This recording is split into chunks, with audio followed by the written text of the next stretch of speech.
Hello students, how are you? I'm Bhola Prasad Sharma. I'm teaching physics. Now in class 12 physics, chapter 8, electromagnetic waves, lecture 2. So you are studying electromagnetic waves. इस electromagnetic wave में हम लोगों ने पढ़ा था Maxwell's equation. Maxwell ने 4 equations दिया है. एक्चुअली मैक्सवेल का अपना 4 इक्वेशंस नहीं है, 2 इक्वेशन लिया गॉस थ्योरम से, Gauss theorem in electrostatics, Gauss theorem in magnetism, और उसके बाद फैराडेज लॉ से और एम्पियर सर्कुलर लॉ से थोड़ा सा मॉडिफाई करके ये 4 इक्वेशन है. These 4 equations help to understand the existence of electromagnetic wave. Maxwell ने थ्योरेटिकली बताया कि with the help of these 4 equations this existence of electromagnetic waves का कॉन्सेप्ट दिया. किसने? मैक्सवेल ने. Theoretically, not practically, with the help of these 4 equations. So now just try to understand basic source of electromagnetic wave, basic source of EM wave. अब Maxwell ने बताया जब कोई charge particle, अगर चार्ज पार्टिकल है stationary, तो due to this charge particle around charge body क्या produce होगा? इलेक्ट्रिक फील्ड प्रोड्यूस होगा. अब वही चार्ज पार्टिकल जब मूव करेगा, यानी इलेक्ट्रॉन मूव करेगा, यानी करंट फ्लो करेगा through the conductor, around the conductor magnetic field is produce. Means moving charge can produce electric field and magnetic field. अब ये जब चार्ज पार्टिकल जब ऑसिलेट करेगा with frequency new, oscillation of charge accelerated, oscillation of charge produces electromagnetic waves. Sparking वगैरह देखा है, या 2 rod हैं, इस तरह से 2 रॉड वेरी क्लोज, बीच में क्या है? गैप, एयर है. With the help of induction coil ये 2 रॉड है.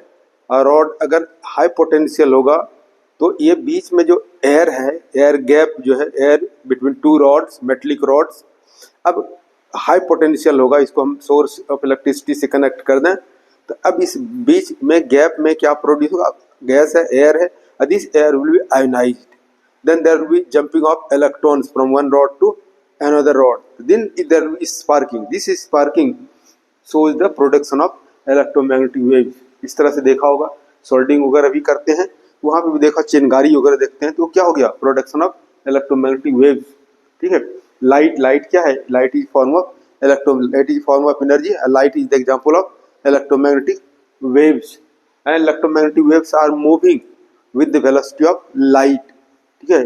और nowadays application of electromagnetic waves are so many things. जो देख रहे हो, सोशल मीडिया या internet, mobile, computer, laptop, whatever electronic devices you are seeing, they all are working, or especially social media, actually communication purpose, then they are using electromagnetic waves, because velocity of electromagnetic waves is very high, maximum velocity. Due to this velocity electromagnetic waves are moving. तो यहाँ पर हम लोग पढ़ रहे हैं basic source of electromagnetic wave. जब charge particle oscillate करेगा, oscillation of charge particle produces electromagnetic wave. जब चार्ज पार्टिकल ऑसिलेट करेगा, तो number of vibration, number of oscillation per second is known as frequency. तो फ्रीक्वेंसी प्रोड्यूस हो जाएगा. Oscillation of charge produces electromagnetic wave. ये concept दिया Maxwell ने. Now you can see here, oscillating charge has accelerated motion, and if it oscillates with frequency nu, then it produces EM waves, electromagnetic waves of frequency nu. A stationary charge has an electric field. Stationary charge क्या है? Produces electric field around charge body. If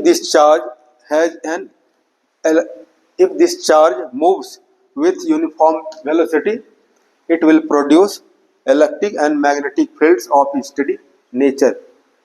This you have read. क्या देखा? जब charge oscillate करेगा तो then oscillation of charge produces electromagnetic waves. Hello, देखा अभी कि मैक्सवेल ने दिया theoretically existence of electromagnetic waves का, थ्योरेटिकली. उसके बाद बहुत सारा साइंटिस्ट जो है इन 1885 यानी बिगिनिंग ऑफ 19th सेंचुरी, ये हर Hertz experiment to produce electromagnetic EM wave electromagnetic. Hertz ने क्या दिखाया, प्रैक्टिकली दिखाया एक्सपेरिमेंट करके how to produce electromagnetic waves experiment. उसके बाद जो है बहुत सारा साइंटिस्ट जो है, जैसे हर्ज हो गया, इंडियन साइंस है JC बोस, जगदीश चंद्र बोस, इसने भी एक्सपेरिमेंटली प्रोड्यूस किया इलेक्ट्रोमैग्नेटिक वेव्स को। और ये मार्कोनी है, मार्कोनी इसके बाद बताया कि इलेक्ट्रोमैग्नेटिक वेव्स का हम कम्युनिकेशन पर्पज से हम यूज कर सकते हैं। मार्कोनी ने भी क्या है, इलेक्ट्रोमैग्नेटिक वेव प्रोड्यूस किया और फ्रीक्वेंसी एंड वेवलेंथ का, और these electromagnetic waves are used for communication purpose. और नाउअडेज हम लोग इलेक्ट्रोमैग्नेटिक वेव्स को यूज कर रहे हैं for communication purpose and so many purposes use कर रहे हैं। अब यहाँ देखो, पहले Hertz experiment to produce electromagnetic wave. अब ये हमारा इंडक्शन कॉइल है, ये देख रहे हो इंडक्शन कॉइल। इंडक्शन कॉइल से प्लग जैसे है, दो पॉइंट है, प्लग ये इनपुट है। इन प्लग में क्या किया, ये जो सॉकेट है, इस सॉकेट में हम योग कर सकते हैं। ये देख रहे हो, ये क्या है, ये सॉकेट है, ये प्लग है। प्लग को क्या किया, इंसर्ट कर दिया इस सॉकेट से, यानी हो गया ये इनपुट हो गया। इनपुट क्या देगा, 220 वोल्ट सप्लाई करेगा। You are getting. अब ये इनपुट हो गया, ये इंडक्शन कॉइल है, ये कॉइल हो गया। इंडक्टेंस क्या हो गया, L इंडक्टेंस है। और इसको कनेक्ट किया, ये वायर है, कनेक्टिंग वायर, और दो प्लेट है P और Q, मेटेलिक प्लेट है P और Q। और इससे जो है वायर से ये S1 S2 दो मेटेलिक स्फेयर्स है, ठीक है। और बीच में क्या है, गैप है। अब ये दो plate P and Q plate जो है, it will act as a capacitor. Capacitance क्या हो गया, ये C हो गया। अब ये क्या है, यहाँ पर कॉइल है, इंडक्शन कॉइल है, और कॉइल का इंडक्टेंस क्या है, L है। अब जब इसको इनपुट हमने सपोज कर दिया इसी सोर्स से, इसी सोर्स से, तो यहाँ पर क्या होगा, हाई पोटेंशियल होगा S1 S2 पर। तो क्या हो गया, there will jumping of electrons.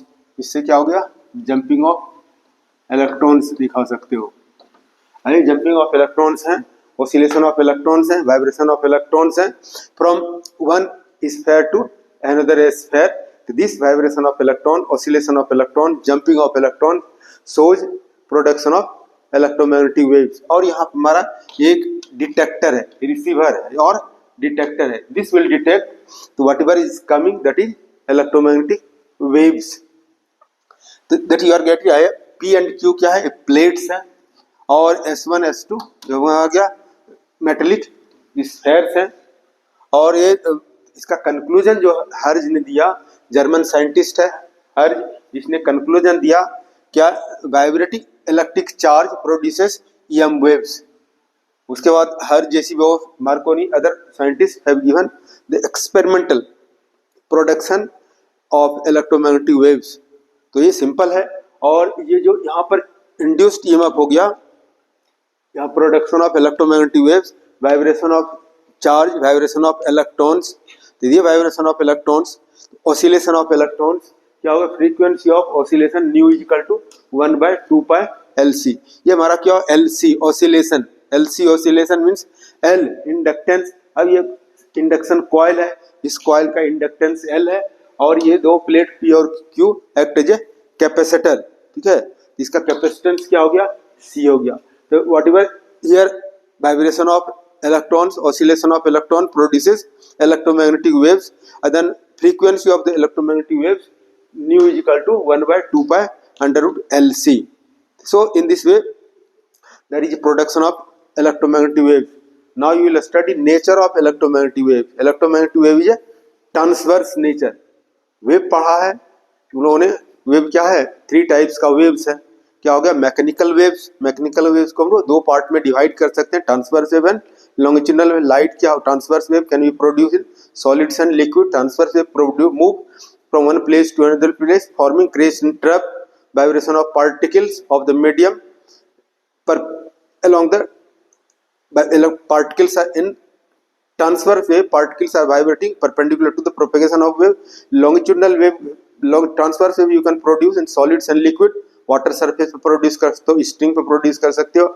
और longitudinal wave can be produced in solid liquid gas. In longitudinal wave particles are vibrating to and fro, back and forth along the direction of motion of the waves. और ये हमारा क्या हो गया, mechanical waves, दो part type का, transverse और longitudinal waves. और एक क्या हो गया, electromagnetic waves. Electromagnetic waves move, propagate from one place to another place without any matter in medium. Light क्या आ रहा है, सन से अर्थ पर आ रहा है, light is electromagnetic wave, light travels without any medium. और मैटर वेव पढ़ोगे, matter wave later on you will study dual nature of radiation matter, तो वहां पर पढ़ोगे मैटर वेव, मैटर पार्टिकल। अब पार्टिकल की जब मूव करेगा तो उसके साथ वेव भी एसोसिएटेड होगा, वेव भी जाएगा, तो wave associated with material particle is known as matter wave. De Broglie ने इसका कॉन्सेप्ट दिया है। तो यहाँ पर हम लोगों ने पढ़ा हर्ज एक्सपेरिमेंट। हर्ज ने क्या बताया कि oscillation of charge, movement of charge, vibration of charge produces electromagnetic waves, और इलेक्ट्रोमैग्नेटिक वेव्स का फ्रीक्वेंसी कितना होगा एक्सपेरिमेंटली इसने निकाला। अगर इसका इंडक्शन कॉइल का हमको एल मालूम है, कैपेसिटर का अगर सी मालूम है, then we can calculate frequency.